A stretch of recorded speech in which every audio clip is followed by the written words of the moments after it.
Hello friends, welcome to Archana's delicious recipes.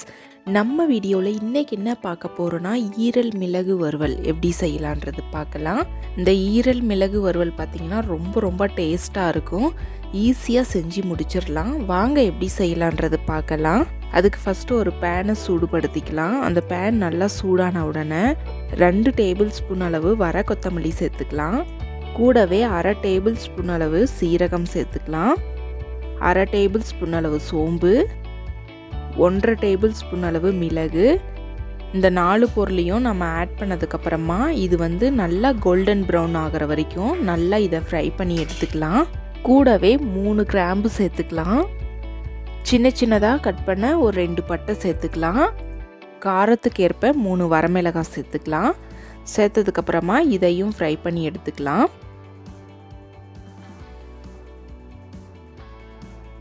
இப்போ நம்ம சேர்த்துருக்கிற எல்லா பொருளுமே நல்லா ஃப்ரை ஆயிருச்சு. இதை ஒரு மிக்ஸி ஜாருக்கு சேர்த்துட்டு இதை நல்லா பவுடர் பண்ணி எடுத்துக்கலாம்.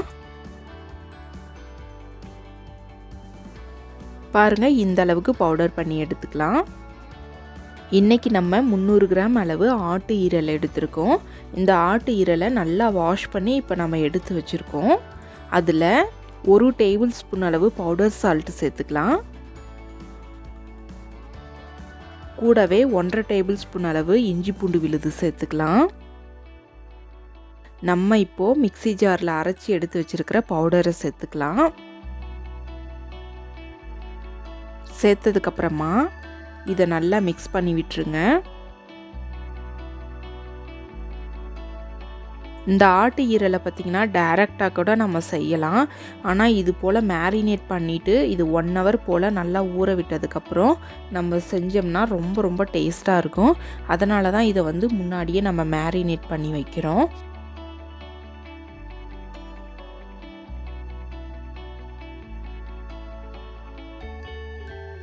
இப்போது 1 ஹவர் போல் ஆயிடுச்சு. ஈரல் வறுவல் செய்ய ஸ்டார்ட் பண்ணிடலாம்.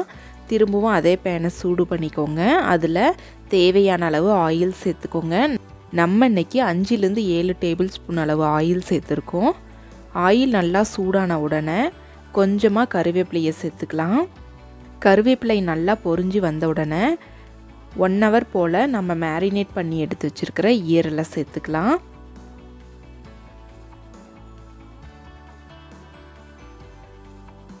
ஈரலை சேர்த்ததுக்கப்புறமா 5 நிமிஷம் போல் இது எண்ணெயிலே நல்லா இது போல் கலந்து விட்டுட்டே இருங்க.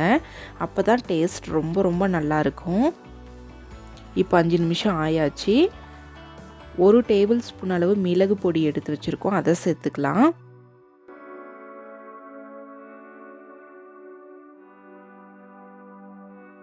சேர்த்ததுக்கப்புறமா அந்த மிளகு பொடி எல்லா ஈரல்லையும் படுற மாதிரி இது போல் நல்லா கலந்து விட்டுக்கோங்க. இப்போ இதை மூடி வச்சு 5 நிமிஷம் போல் குக் பண்ணிக்கலாம்.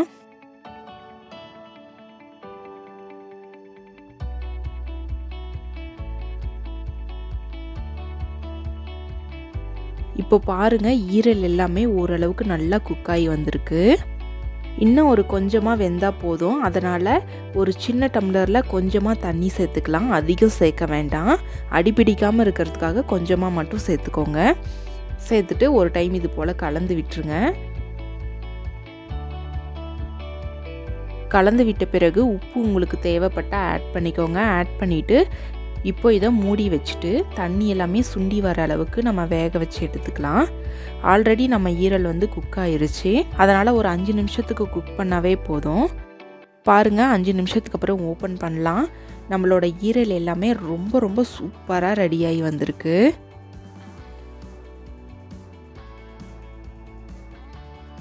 இந்த ஈரல் மிளகு வறுவல் செய்கிறதுக்கு 15 நிமிஷம் இருந்தால் போதும். டக்குன்னு வெந்துடும். இந்த ஈரல் பார்த்திங்கன்னா குயிக்காக வேகக்கூடிய ஒரு ரெசிபி தான். டக்குன்னு வேலை முடிஞ்சிடும். பாருங்கள், நம்மளோட ஈரல் மிளகு வறுவல் எல்லாமே ரொம்பவே சூப்பராக ரெடியாகி வந்திருக்கு. கண்டிப்பாக நீங்களும் இந்த ரெசிபியை ட்ரை பண்ணுங்கள். ட்ரை பண்ணிவிட்டு எப்படி வந்துச்சுன்னு உங்களோட ஃபீட்பேக்கை எங்களோட ஷேர் பண்ணுங்கள். இந்த வீடியோ உங்களுக்கு பிடிச்சிருந்தா மறக்காமல் லைக் பண்ணுங்கள், சப்ஸ்கிரைப் பண்ணுங்கள், ஷேர் பண்ணுங்கள்.